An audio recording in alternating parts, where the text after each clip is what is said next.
One of the aspects of living in downtown that makes it more attractive is that you can walk places, and so you don't need your car.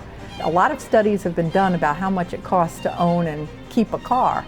And people have found when they move downtown that they can give up at least one of their cars. And that means they have more money that they can spend on rent or on buying an apartment in downtown. It's the two largest generations in America today, and the oldest, the baby boomers, are moving out of their single-family detached houses into types of dwelling units that are more applicable to their current lifestyle, and downtown housing meets those characteristics. The millennials are moving out of their parents' home into downtown, so it's a great confluence of lots of older and younger singles and couples, and it makes for an interesting mix. In 2005, the city adopted Real Property Tax Law 485A, which is a 12-year partial exemption for the conversion of non-residential buildings, commercial buildings, to a residential and commercial use. So there has to be a commercial element and a residential. It can't be all commercial, nor can it be all residential. 485 applies to the city, county, and school taxes. It's a 12-year partial exemption from taxes, and it takes the first 8 years of the exemption and keeps your assessment at the prior assessment. And then years 9, 10, 11, 12 steps down to 80, 60, and 40, and 20% of the exemption. For example, if you have a building which is assessed for $50,000 and put $200,000 into it, for the first 8 years of your 485A exemption, the taxes would be based upon the $50,000 rather than the $200,000. Anybody developing lofts or mixed use, there's a huge financial burden, and this relieves some of that burden and takes it off the shoulders of the developer and lets them bring pedestrians downtown and shops and people living downtown like it used to be.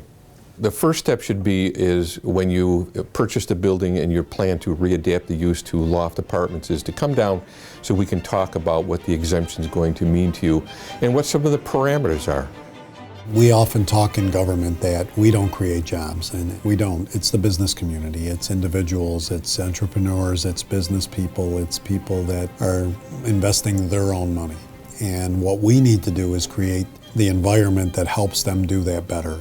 The list goes on about people who have really stepped up and said that this is where they want to be, this is where they want to grow, this is what they want to do, and it's their hometown and they believe in it. We have to do what we can, fix the things that we can fix and get out of their way and let them move forward and grow.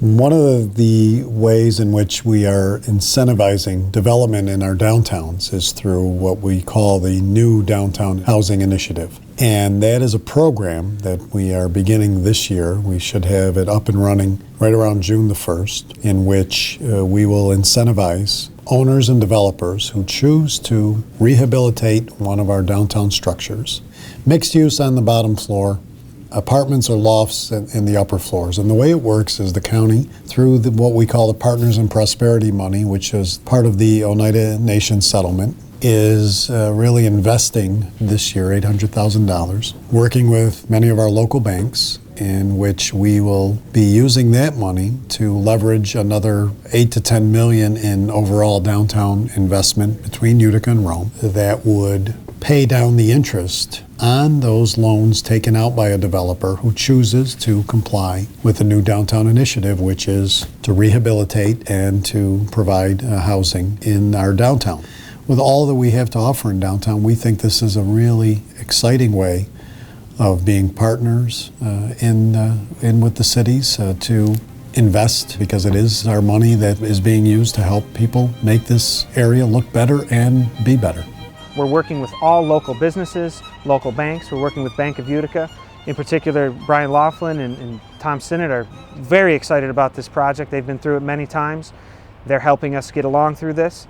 So we're going to have all different types of apartments for all different budgets and all different lifestyles. We're going to be going from studio apartments with lofts, one-bedroom apartments with lofts, two-bedroom apartments, and two-bedroom apartments with lofts.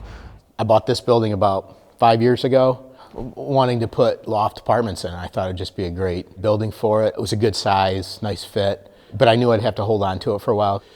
Even though studies were all out saying loft apartments were the way to go, the rent at the time was not where it needed to be, but things are changing, and the area is growing, and there's other people doing developments down here, so it just felt like the time was right. So about a year ago I started pursuing, developing plans and putting it together so I could get moving on it. The residents that live here 24/7 begin to populate, and then what you see coming in behind that are the urban amenities, the corner deli, you can get a newspaper, maybe flowers, fresh fruit, something, a carton of milk, what have you. That's typically what follows, but I think that there's enough confidence in what's already taking place that we're simultaneously seeing a bakery is going to open up around the corner. You'll see a street level market on Hotel Street. You'll see those types of activities taking place concurrently, and that really speaks to the perception that this is for real, that this is a robust neighborhood to invest in. Every business that we've opened in Utica, we've pretty much put all of our financial resources on the line, but each time it's worked out. If you go to Syracuse or if you go to Albany, let alone Boston or New York City, the cost of starting a business there is astronomical. In Utica, it's very easy to get on your feet if you're willing to put in hard work and do a lot of the work yourself. Utica Bread is going to be our third business in the city of Utica. We chose Bag Square originally for the Tailor and the Cook, and it's going great over at the Tailor and the Cook. With the success of the Tailor and the Cook, we have a built-in audience to then move into our next venture in Bag Square, which is Utica Bread. There's certainly risk involved, there's always risk involved, but if you want to be downtown and you want to help resurrect the city, now is a great time to get involved. Now is the time.